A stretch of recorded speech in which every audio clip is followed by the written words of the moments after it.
مدرب توتنهام ومبدأ اللي يتلسع من الشوربه ينفخ في الزبادي. صلى على حبيبك النبي عليه افضل الصلاه والسلام وتعالى وانا اقول لك.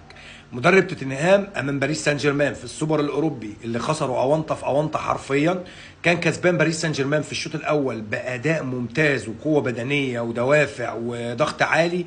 كان بيعمل كل حاجه في الكوره حرفيا لحد الدقيقه 70 من مباراه باريس سان جيرمان.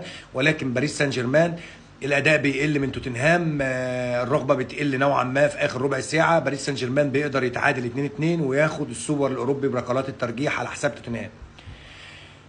بينفخ في الزبادي حرفيا النهارده امام مانشستر سيتي في ملعب الاتحاد. طلع الشوط الاول كسبان 2-0 بدوافع قويه، برغبه، بلعب جماعي، بمهاره لعيبه، بعدم اخطاء بشكل ممتاز جدا في خط الدفاع وفي حراسه المرمى.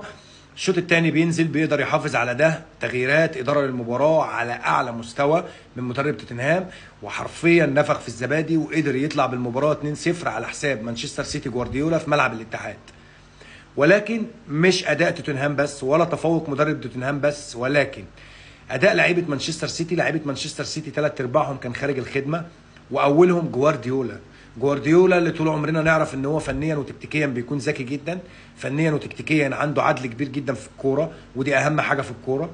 اما تيجي على اول تغييره وتطلع اللعيب الوحيد اللي عنده 3 محاولات على المرمى، اللعيب الوحيد اللي في الواحد على واحد بيقدر يتفوق على لعيبه توتنهام ومدافعين توتنهام، اللعيب الوحيد اللي مشكل خطوره وعامل شكل المانشستر سيتي في الخط الامامي اللي هو عمر مرموش، وتخرجه اول تغييره.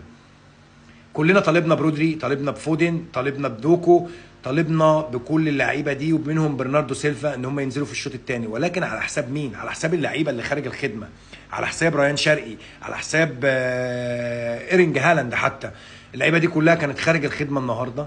انت جيت على اللعيب الوحيد اللي كان اجريسيف على المرمى وكان بيحاول بشكل كبير وكان عامل شكل المانشستر سيتي في الخط الامامي وخرجته، وده ما فيهوش عدل، عشان كده ما قدرتش تعدل نتيجه المباراه.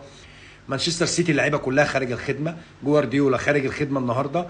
ولكن ما تنساش ان توتنهام هو الفريق اللي كان اقوى، الاكثر جماعيه، اللي عنده رغبه اكتر، اللي كان اجريسيف اكتر، علشان كده هو يستحق الفوز عن جداره واستحقاق.